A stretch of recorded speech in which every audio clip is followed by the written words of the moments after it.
നേരിട്ട അവഗണനകൾ തുറന്നു പറഞ്ഞിരിക്കുകയാണ് പ്രശസ്ത നടി സുരഭി ലക്ഷ്മി. ചലച്ചിത്രരംഗത്ത് തുടക്കകാലത്ത് വസ്ത്രം മാറാനോ ബാത്റൂമിൽ പോകാനോ സൗകര്യം കിട്ടിയിരുന്നില്ല എന്നാണ് സുരഭി ലക്ഷ്മി പറയുന്നത്. അജയന്റെ രണ്ടാം മോഷണം എന്ന ചിത്രം ഇറങ്ങിയതിനു പിന്നാലെ സുരഭിയുടെ അഭിനയ മികവ് ചർച്ചയാവുകയാണ്. ടൊവിനോ അവതരിപ്പിച്ച മണിയൻ എന്ന കഥാപാത്രത്തിന്റെ ഭാര്യ മാണിക്യമായാണ് ARMൽ സുരഭി ലക്ഷ്മി എത്തിയത്.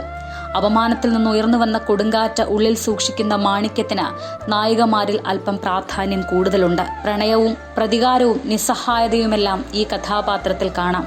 കുടുംബങ്ങൾ പോലും പിൽക്കാലത്ത് മണിയനെ തള്ളിപ്പറയുമ്പോൾ അയാളുടെ പിൻതലമുറയിൽ ജനിച്ചുവെന്ന അപമാനം പേറുന്ന മാണിക്യം മാത്രമാണ് അയാളെക്കുറിച്ചോർത്ത് അഭിമാനം കൊള്ളുന്നത്. മാണിക്യത്തെ സുരഭി ലക്ഷ്മി അവിസ്മരണീയമാക്കി എന്ന് തന്നെ പറയാം. അതിനോടൊപ്പമാണ് നടിയുടെ ഇപ്പോഴത്തെ ഈ പ്രതികരണവും വരുന്നത്. ഒരിക്കൽ ഒരു ദിവസം മുഴുവൻ മഴ നനഞ്ഞ് ഒടുവിൽ വസ്ത്രം മാറാൻ കാരവാനിൽ കയറിയപ്പോൾ ഡ്രൈവറിൽ നിന്നും കണ്ണുപൊട്ടി തെറി കേട്ടിട്ടുണ്ടെന്നാണ് സുരഭി ലക്ഷ്മി പറഞ്ഞത്. അന്ന് കണ്ണിൽ നിന്ന് കണ്ണീരിനു പകരം ചോര പൊടിഞ്ഞപ്പോൾ എന്നെങ്കിലും നമ്മുടെ അവസ്ഥയും മെച്ചപ്പെടുമെന്ന പ്രത്യാശയായിരുന്നുവെന്നും സുരഭി പറയുന്നു. ഒരു ദിവസം മുഴുവൻ പണിയെടുത്ത് കഷ്ടപ്പെടുന്ന അസിസ്റ്റന്റ് ഡയറക്ടർമാർ തിരിച്ചുപോകാൻ പണമില്ലാതെ വിഷമിക്കുന്നതും കണ്ടിട്ടുണ്ട്.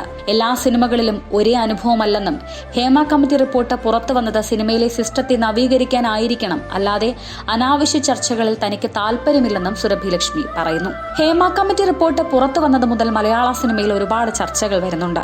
താൻ ഈ റിപ്പോർട്ടിനെ വളരെ പോസിറ്റീവായിട്ടാണ് കാണുന്നത്. എല്ലാ ജോലികളും പോലെയുള്ള ഒരു ജോലി സ്ഥലമല്ല സിനിമ.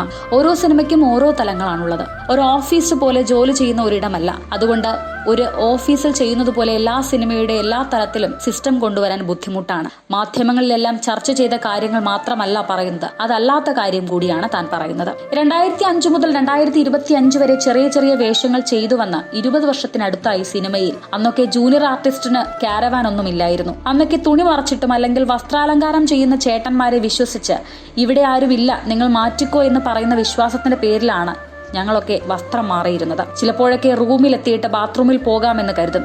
AC ഉണ്ടെങ്കിലും അതിന്റെ റിമോട്ട് ഉണ്ടാകില്ല. അതിൽ ചിലപ്പോൾ 200-300 രൂപയായിരിക്കും അവർക്ക് ലാഭം കിട്ടുക. കൃത്യമായി വണ്ടികൾ കിട്ടാത്ത അവസ്ഥയുണ്ടായിട്ടുണ്ട്. കാരവാനൊക്കെ സെറ്റിൽ വന്ന് തുടങ്ങിയപ്പോൾ അതിനുള്ളിൽ എങ്ങനെയായിരിക്കുമെന്ന് എത്തി നോക്കാൻ പോലും കഴിഞ്ഞിട്ടില്ല. സ്ത്രീകളെ സംബന്ധിച്ച് പീരീഡ്സ് ആകുന്ന ബുദ്ധിമുട്ടുകളൊക്കെ ഉണ്ടാകുമല്ലോ. അപ്പോൾ എന്തെങ്കിലുമൊക്കെ നമുക്ക് എല്ലാവരെയും പോലെ സൗകര്യങ്ങൾ കിട്ടുമെന്ന് കരുതിയിട്ടുണ്ട്. രാവിലെ 5 മണിക്കൊക്കെ റെഡിയായി വന്നിട്ട് വൈകിട്ട് തിരിച്ചു ചെല്ലുമ്പോൾ മാത്രം ബാത്റൂമിൽ പോയിട്ടുണ്ട്. നമുക്ക് മാത്രമല്ല, അസിസ്റ്റന്റ് ഡയറക്ടർമാർ തുടങ്ങി ഒരുപാട് ജോലി ചെയ്യുന്നവർക്കും ഇതുപോലെ ബുദ്ധിമുട്ടുകൾ നേരിട്ടിട്ടുണ്ട്. ഒരവസരം കൊടുത്തത് എന്തോ ഔദാര്യം പോലെ അവരോട് പെരുമാറുന്നതായി തനിക്ക് തോന്നിയിട്ടുണ്ട്. തിരിച്ചു പോകാൻ കാശില്ലാതെ നിങ്ങളുടെ വണ്ടിയിൽ വരട്ടെ എന്ന് ചോദിച്ചവരുണ്ട്. അവർ തിരിച്ചു പോകുമ്പോൾ പരാതിയൊന്നുമില്ല, നമുക്ക് അതൊരു അവസരമാണല്ലോ എന്നാണ് പറയുക. സിനിമയിൽ രാവും പകലും പണിയെടുത്തിട്ട് തിരിച്ചു പോകാൻ പൈസയില്ലാതെ നമ്മൾ കൊണ്ടുപോയിട്ടുണ്ട്. അപ്പോഴൊക്കെ നമുക്ക് വിഷമം തോന്നും. നമുക്ക് തന്ന വേതനത്തിന്റെ കാര്യത്തിൽ വിഷമം തോന്നും. ചോദിച്ചാലും തരാതെ പറഞ്ഞു നിൽക്കുന്നത് കാണുമ്പോൾ വിഷമം തോന്നാറുണ്ട്. ഇത്ര ദാരിദ്ര്യമൊക്കെ പറഞ്ഞ് എന്തിനാണ് ഇവർ പടം എടുക്കുന്നതെന്ന് തോന്നും. കോടികളൊന്നുമല്ല ചോദിക്കുന്നത്, വളരെ ചെറിയ പൈസയാണ് കിട്ടുന്നത്. അത് കിട്ടണമെങ്കിൽ പോലും പലരെയും വിളിച്ച് ചോദിച്ച് ഒടുവിൽ അതിൽ ഉറപ്പിക്കാം എന്ന് പറഞ്ഞ് ഒരു ചന്തയിൽ വില പേശുന്നത് പോലെ പറഞ്ഞ് ഉറപ്പിച്ചിട്ടുണ്ട്. പിന്നെ നമ്മൾ പണിയെടുത്ത പൈസ വാങ്ങാൻ ഇരന്ന് ചോദിച്ച് പിന്നാലെ നടക്കേണ്ടിയും വന്നിട്ടുണ്ട്. നമ്മുടെ കയ്യിൽ നിന്ന് എഗ്രിമെന്റ് വാങ്ങിയാലും അതിന്റെ കോപ്പി തരില്ല. ഇതൊന്നും എല്ലാ സിനിമകളുടെയും കാര്യമല്ല പറയുന്നത്. പല രീതിയിലാണ് പലരും പ്രവർത്തിക്കുന്നത്. 10 പേര് ചേർന്ന് പൈസ ഇട്ട് നിർമ്മിച്ച സിനിമയിലും, ഒരു കമ്പനി നിർമ്മിച്ച സിനിമയിലും, ഒരു പ്രൊഡ്യൂസർ തനിയെ നിർമ്മിച്ച സിനിമയിലും അഭിനയിച്ചിട്ടുണ്ട്. ഇവിടെയെല്ലാം സിസ്റ്റം വേറെ വേറെയാണ്. ഇതിനെയെല്ലാം ഒരുപോലെ നിലനിർത്തുന്ന ഒരു സിസ്റ്റം വരണം എന്നാണ് താനും ആഗ്രഹിക്കുന്നത് എന്നാണ് സുരഭി ലക്ഷ്മി പറയുന്നത്.